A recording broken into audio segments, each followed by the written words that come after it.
नमस्कार दोस्तों, कहानी को शुरू करने से पहले हमारे चैनल एक कहानी को सब्सक्राइब कर ले और घंटी को दबा दे, जिससे हमारी वीडियो आप तक पहले पहुंच सके। आइए कहानी को शुरू करते हैं। मूर्ख राजा और चतुर मंत्री की कहानी। कई सालों पहले नदी के किनारे पर एक दियत्स नामक नगरी हुआ करती थी। इस नगरी में शासन करने वाला राजा बहुत ही मूर्ख था। वहीं राजा का मंत्री बहुत चतुर था। एक दिन शाम के समय राजा और मंत्री दोनों नदी किनारे टहलते हुए शाम का आनंद ले रहे थे। तभी राजा ने मंत्री से एक सवाल पूछा, क्या तुम बता सकते हो कि यह नदी किस दिशा में और कहां तक बहकर जाती है? मंत्री ने राजा को तुरंत जवाब देते हुए कहा कि यह नदी पूर्व की दिशा में बहती है और यह पूरब देश तक जाती है। इस पर राजा ने कहा कि वह नहीं चाहता कि हमारे देश का पानी पूरब के देशवासी इस्तेमाल करें। राजा ने मंत्री को नदी का पानी रोकने के लिए दीवार खड़ी करने का आदेश दिया। तभी मंत्री ने राजा से कहा कि ऐसा करने पर हमारा ही नुकसान होगा। राजा ने गुस्से में कहा कि पानी हमारा है और पूरब देश वाले मुफ्त में इसका इस्तेमाल कर रहे हैं और तुम बोल रहे हो कि हमारा नुकसान होगा। इसमें हमारा कुछ नुकसान नहीं होगा। तुम जल्दी से जल्दी नदी में दीवार बनवाने का काम शुरू कराओ।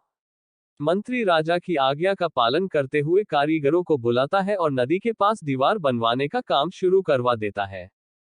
नदी में दीवार बनाने का काम तेजी से चलने लगा और कुछ दिनों में दीवार बनकर तैयार हो गई। यह देखकर राजा बहुत प्रसन्न होते हैं, परंतु उनकी मूर्खता के कारण कुछ दिन बाद जब बारिश का मौसम दस्तक देता है, तो नदी का पानी पूरे गांव में भरने लगता है। धीरे धीरे पानी लोगों के घरों में घुसना शुरू हो जाता है। इससे परेशान होकर सारे नगरवासी एकत्रित होकर मंत्री के पास आते हैं। मंत्री उन्हें आश्वासन देता है कि वह इस समस्या का हल ढूंढ निकालेगा। लोगों की परेशानी सुनकर मंत्री समाधान निकालने के लिए एक योजना बनाता है।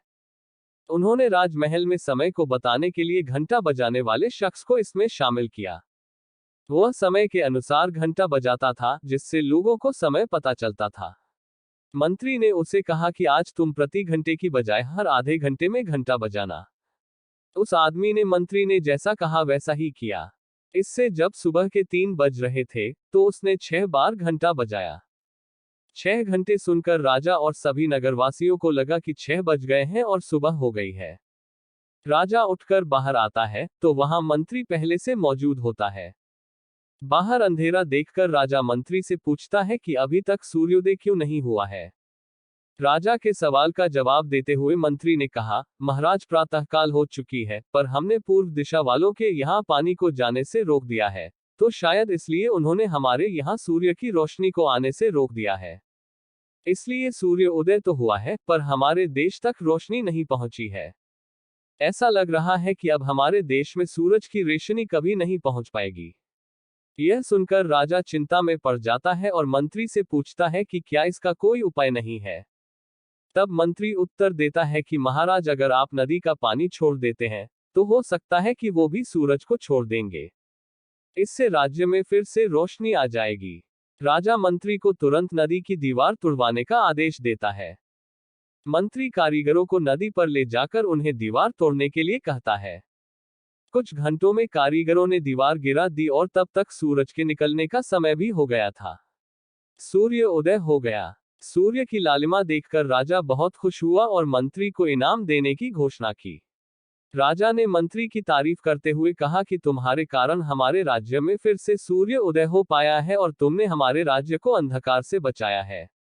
इसके बाद मंत्री कहता है कि महाराज, यह तो राज्य के लिए प्रति मेरा फर्ज था। दोस्तों, अगर हमारी कहानी पसंद आए हो तो वीडियो को लाइक और चैनल को सब्सक्राइब और बेल आइकन को प्रेस कर ले ताकि हमारी न्यू अपडेट आपको जल्द से जल्द मिल सके।